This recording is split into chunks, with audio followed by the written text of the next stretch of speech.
Bum, bum, ba-da-da, bum, bum. What's happening, Marcus? Look at that. Look at that. I'm somehow in a good mood despite the Dodgers losing their third straight series. Yeah. The offense doesn't know what it's doing. The pitching staff is having a little bit of troubles. But you know what? I'm in San Diego right now at SeaWorld, so I can't be too upset. Yeah, I love that the graphic below us says live from ESPN Los Angeles when neither one of us are at ESPN Los Angeles right now. I'm at home. You are in America's finest city. But whatever. It's a Monday. There's baseball to talk about, so it's not all bad. Yeah, and Anthony's at the studio in Los Angeles, so we technically are being streamed from Los Angeles from the ESPN studio, so it's not a lie if you believe it. All right, the Blue Review is brought to you by LAX. Changes are arriving daily, transforming the travel experience. For more info, go to flylax.com/transforminglax. All right, Marcus, do you want to just get right into this, or do you want me to tell you about my beluga whale experience? Let's start off on a positive note. Let's talk about some beluga whales, huh? Some beluga whales. All right, it was super cool. We're down here in San Diego. Sedano and Cap are broadcasting live from SeaWorld San Diego. That's gonna be from 3 to 6 p.m. It's gonna be me. It's going to be Cappy, Morales, Lindsay Baseball. We're going to have a great time down here. But we got to go behind the scenes and touch jellyfish. And then we also got to have a beluga whale experience where the beluga whale did tricks. They gave high fives, did this thing called the alien where it had it went raw, it had water out of it. It was super cool. Super cool. Have you ever done anything like that? I've never done anything like that. In fact, my first question to you was, what does a jellyfish feel like? Just soft, and I don't know how else to explain it. Just right, just kind of there, So it's kind of what they look. They look very cool, I am a sucker for aquariums and things like that. Like when I see them, they're always beautiful, but I'm always like, this thing could kill me. Right? Yeah. Well, no, it could absolutely sting you. Found out that every jellyfish actually stings, but they don't. This one doesn't hurt. They also don't know that they're living. Oh, which is kind of crazy. Kind of crazy. Yeah, they don't have a brain. They can remember things, but they don't know that we exist, that other things exist. They just know that they don't know that they exist. I'm like, there's a deeper philosophical discussion to be had there, but probably not on a 25-minute baseball live stream. Absolutely, we can move on to the Dodgers. So the Dodgers do lose 2 of 3 games, and that's now 3 straight series. And during those 3 series, Marcus, basically it's been the offense is a no-show. And when they are a no-show, when they do show, it's against relievers. But against the Cubs, they didn't even show against the relievers. No, they really didn't. They are struggling to put anything together consistently. And I think, look, Shohei has been fine. He hasn't been otherworldly necessarily. I mean, Mookie Betts has been good, not necessarily great. They're just getting Freddie Freeman back, but it's like everybody else, for the most part, kind of scuffling, right? We're still waiting for Max Muncy to get going. One of the things they pointed out on the ESPN broadcast last night was how much the bottom of the lineup is really struggling. And it hasn't really mattered who they plug in there. I mean, if it's Kike Hernandez, if it's Miguel Rojas, if it's Andy Pages, Max Muncy, so many guys at the bottom part of the lineup, 7, 8, 9, are really struggling to get going offensively. And it sort of impacts this team, right? Because, another thing they mentioned is that so far this year, I think they said Shohei has had 7 at-bats with runners in scoring position, right? So you're missing that threat when you're turning back to the top of the lineup. I mean, if you are an opposing pitcher, if you're facing Shohei with nobody on, you'll take that all day. And that's kind of been, I think, one of the big factors for this offense lately. So that's what happened last year. Remember, we went through the first month of the season or so that we were saying this bottom of the lineup is just not getting it done. The bottom of the lineup is not getting it done. Do you think this is time to panic about the bottom of the lineup, or do you still have time to just kind of let's see if it works out? Because if panic, in my mind, means moving somebody like Tommy Edman to the 9 spot, which he's so important. 6 home runs. He was, at least last time I looked, tied for the MLB lead in home runs. Do you move him down to the 9 spot, or is that too much of a panic move? I don't think you panic just yet, right? I don't want to put like a timestamp or a deadline on when you start to make moves like this. I think the positive is you got the Rockies coming in for 3, right? A team that's projected to be one of the bottom feeders in baseball this year. I think this is an opportunity for the offense to sort of get right a little bit, and reading the quotes from Dave Roberts from yesterday's game. I mean, one of the things he said is, yeah, we're frustrated. We're not panicking. Mookie Betts sort of said the same thing, that, we went through some scuffles last year in April where we weren't necessarily hitting, that it's too early for everybody to really freak out. And in the end, yeah, they've lost 3 series in a row. They've lost 3 out of their last 9. They're 11-6. And I think it looks a little bit more frustrating because they're 11-6 and they're in 3rd place in their own division. But, the Padres have started incredibly hot. The Giants have been a surprise so far this season. So I think that has everybody a little bit on edge, right? I mean, we started the season like, how many games can they win? 115, 116? What are we going to do? And now they're 11-6. They're in 3rd place. The offense isn't hitting. And so there's a little bit of like, hey, what's going on? But I think it's very much too soon to actually hit the panic button on this thing. Yeah, it's extremely early to actually panic. You're 100% right. It's just you fans and people that get upset, and we do too. It's frustrating to watch them lose Right. 3 series in a row, and to lose teams like you say that the Rockies are coming in, but we went to the Nationals. The Nationals have 6 wins on the season, and 2 of them came against the Dodgers.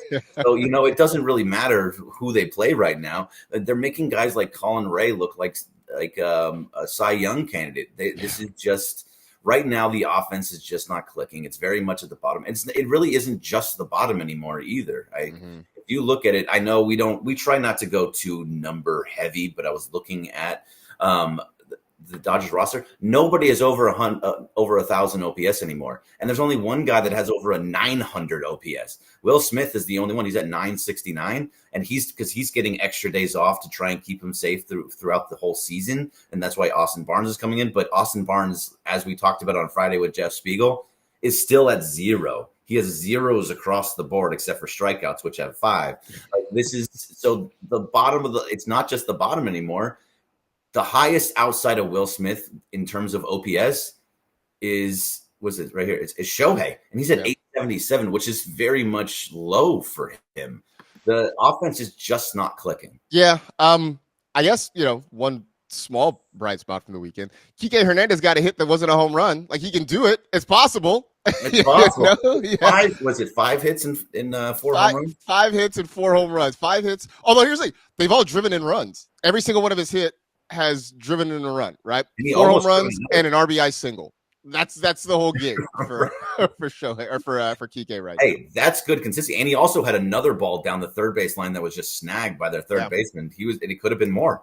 Yeah, it would have driven in another run for sure. And it's just you just are sort of waiting, right? I mean, like I honestly thought at one point that Muncy had gotten one. I know he's still looking for his first home run. He came to the plate with 2nd and 3rd, I think 1 out yesterday, and drove a ball deep to right. I mean, off the bat, I thought maybe he got it, and it turned out it was just sort of off the end of the bat. It settled in on the warning track.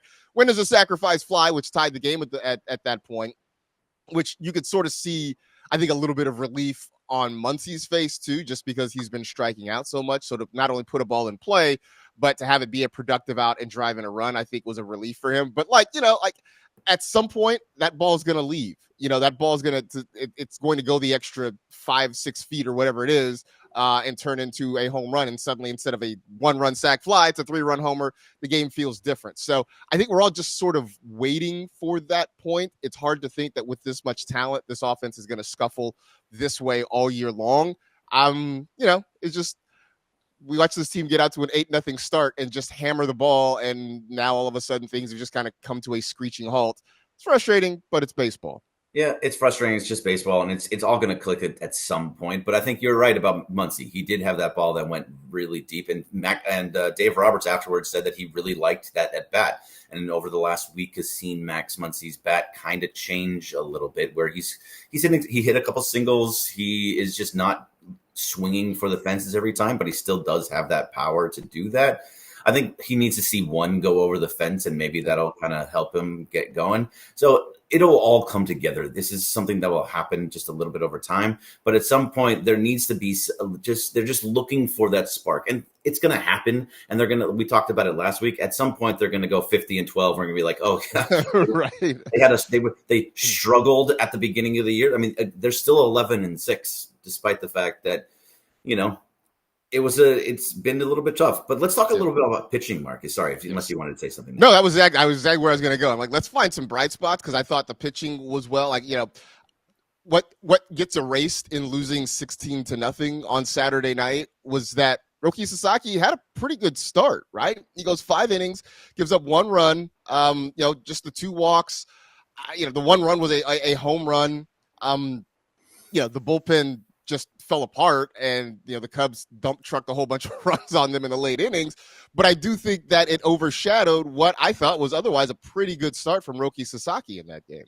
Yeah, I think it was another huge step forward for Roki, for me too. I think the only thing that I forgot which inning was it, the 4th inning, when he just started getting batted around a little bit and then got saved by the new best center fielder in baseball, Andy Pages, who seems to have a highlight catch basically every day since we've been crapping all over starting last week. He had another diving catch in that game. He stole a grand slam, which looked like he may have not gone over the wall, but he still jumped up and grabbed that grand slam away. So, I mean, he's been playing pretty well, and Roki looked much, much better attacking the zone.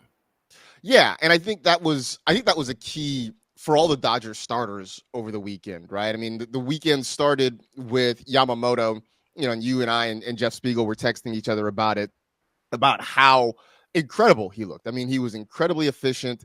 He had just the 1 walk in that start, really attacked the zone. I mean, he looked the way we are expecting him to look from now on. But I thought Sasaki picked that up very well the next night. And again, like, everything after he left was awful, but for when he was in the ball game, I mean, he did everything he could to keep them in and give them a chance to win. And then I think yesterday, right, Glasnow shaking off that really bad inning where everything just fell apart in Philadelphia in the rain, and he gave up 2 home runs. But generally speaking, you get your starter, 2 runs through 5 innings, whatever it was for Glasnow, you feel pretty good about it. You feel like you have a chance to win. The offense just couldn't quite do enough. But I thought that after a weekend where the starting pitching was not great in Washington, was not necessarily great in Philadelphia, for them to get the starts they did, the 3 starts they did this weekend against the Cubs, that seemed encouraging to me. The starting pitching was absolutely the bright spot and all that. Yamamoto is proving that he is, if there's going to be a Cy Young candidate on this team, it's going to be that guy. He is 100% the stopper at this point. He is like you like to talk about. It's a Yoshi Day. Mm-hmm. Yoshi Day is going to be every time he pitches now. I expect him to go out there and maybe not throw zeros every game, but I expect him to be really good. Sasaki looked much better. Glasnow, that's basically what to expect of him. He gives up 2 runs, strikes out 7-10, and that's just going to be what you normally get. He goes 5-6 innings. He can go a little bit later, but that's the pitching, the starting pitching altogether, much better. And then when the offense starts clicking, it's all going to just completely flip. Now it's going to be interesting what happens with Dustin May tonight. Yeah, definitely going to be interesting to see what happens with May tonight, because he gave you the one, like, when he came back, the phenomenal start, and then his second time out, you know, it wasn't the same level. It wasn't awful. You know, I thought there were some moments in there. So now how does he, you know, now that the adrenaline of coming back, of the return is gone, how does he handle sort of the day-to-day? So I think that's going to be interesting against a Rockies lineup that, you know, is not, look, they didn't score a single run in San Diego this weekend. You know? Entire weekend, I wasnwasn't paying attention.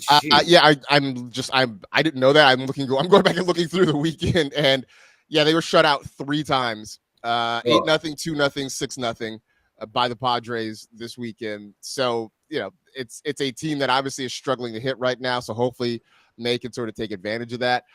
I did want to ask, because Blake Trinan gave up another home run, gave up the go-ahead home run to Pete Crow Armstrong. Yeah. Is there a Blake Trinan problem right now? So I think he's going to be just fine. Honestly, I do. But we talked about this before. He's kind of an up and down guy, right? Like he goes one year he's great, the next year he kind of struggles, the next year he's amazing, then he struggles, then he's amazing, then he hurts himself, then he struggles. Like this is kind of the Blake Trinan experience just in general.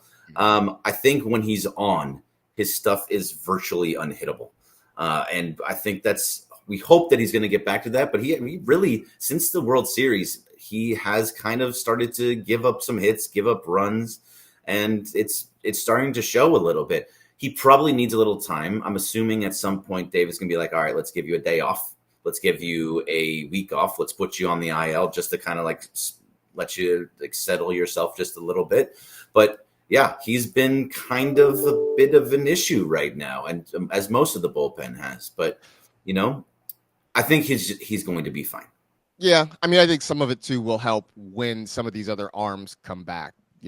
Whenever they get Kopech or Phillips or those guys back, that means you don't have to rely on him, because right now we're seeing a lot of Trinan, a lot of Vesia.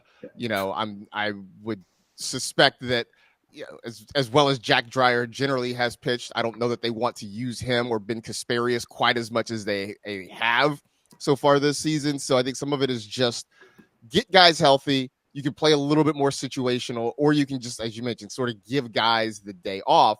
But right now, with a starting staff that rarely is getting you more than 6 innings at any given time, you are having to lean on the bullpen. I mean, unless we want to, see if Miguel Rojas has a few more innings in him too, after what he did on Saturday night. Right. He's just he was pretty amazing. I love the fact that what he did too is like he was copying all of. Oh yeah, too. I thought it was great. He copied Sasaki. He copied Kershaw. I think he got Glasnow in there. Yeah, it was great. I think he had a Landon Knack. He did a lot, which is great. It was. Look, man, at that point you're getting drilled. Have a little fun with it. Just have some fun with it. He still gave up 5 runs, so it wasn't like he was so much almost better at all of that. But so what do you think that needs to be done here? I saw somewhere in the chat. I'm trying to go back to it. I know I'm just switching around here. People are talking about Andy Pajes, and they still don't trust him in center field. I'm not there yet either. I'm not yet like, oh my God, Andy Pajes is the next center fielder. But at some point, he's starting to pick it up a little bit out there defensively. Still not offensively as much as we need him to. He had those couple home runs, but that's been about it. So what are you thinking about Pajes? I mean, he's coming around. The fact that the bat has sort of come to life the last couple of games has been a big plus. I guess what we've seen out of this offense the last couple of days, he isn't any worse off than anybody else really in the lineup. But I think for the most part, the offense is starting to come around for him, which is, I think, more of what the team actually wants. I mean, we've said this before. Be enough of a producer at the plate and don't be a complete disaster in the field. And so, I think after having that day off, we've gotten a little bit closer to that. But I think in the long term, it is a question of how quickly can, say, Ha-Seong Kim be ready to come up and give them some innings at the major league level, which allows Tommy Edman to go out and play center field. Or, as much as this is going to hurt people's ears to hear it, maybe it does mean trying to get Chris Taylor a few more at bats, seeing if they can. I get it, but just seeing if he can generate any sort of offense. Because, I mean, defensively, he'll give you something out there. Just seeing if he can get you something else offensively. I will say that yesterday, your guy Michael Conforto sort of botched one in the outfield that led to a double and eventually led to that insurance run that the Cubs got late. So, we came into the season saying outfield defense was going to be a problem. We have seen on multiple occasions this year where it has led to some real issues for the team. Yeah, no, real issues. And I'm still not sold on Conforto. I haven't been, even though I know he had a pretty decent start, I haven't been sold on him at all. Let's see. Let's hope it picks up. He has a couple home runs. He's had some hits, but I'm still waiting to see more from him before, we'll see where that goes. But I did see an interesting note that Bob Nightingale had. We were talking about center field. The Dodgers and the White Sox tabled a discussion around Luis Robert Jr. Yeah, Yeah. Luis Robert Jr. And so that means they're actively looking for a center fielder. And it was going to be Outman, a top line pitching prospect, I believe, or a top line prospect, which I don't hope is Dalton Rushing, for Luis Robert. I don't think you give up much for Luis Robert anymore, even though he's under control through 28. How do you feel about that? No, I think that's fair too. And like when you say top prospect, I'm with you. I'm hoping it's not Dalton Rushing because that feels like a lot for a guy that, he can give you something offensively, but I mean, last 2 years, last year he hit 224, right now hitting 163. Yeah. So it's not like you're getting a guy who's just an offensive powerhouse. You're just trying to sort of patch a hole, I think, right now. And so I would hope that it doesn't mean giving up a whole lot. Not surprised to hear James Outman's name though show up in that situation because it feels like he has sort of hit a dead end with this organization, and it might be time for him to see if he can find success somewhere else. Yeah, I mean he just doesn't seem like he's getting. He did hit a big home run, I think I saw the other day, but otherwise he still has that raw power. He still has that great defense. So I think they're waiting on him as long as they possibly can wait on him. But I could see him being the one to move. And also, you mentioned Haesung Kim. From what I understand, from everything that is happening, they want him to wait another month.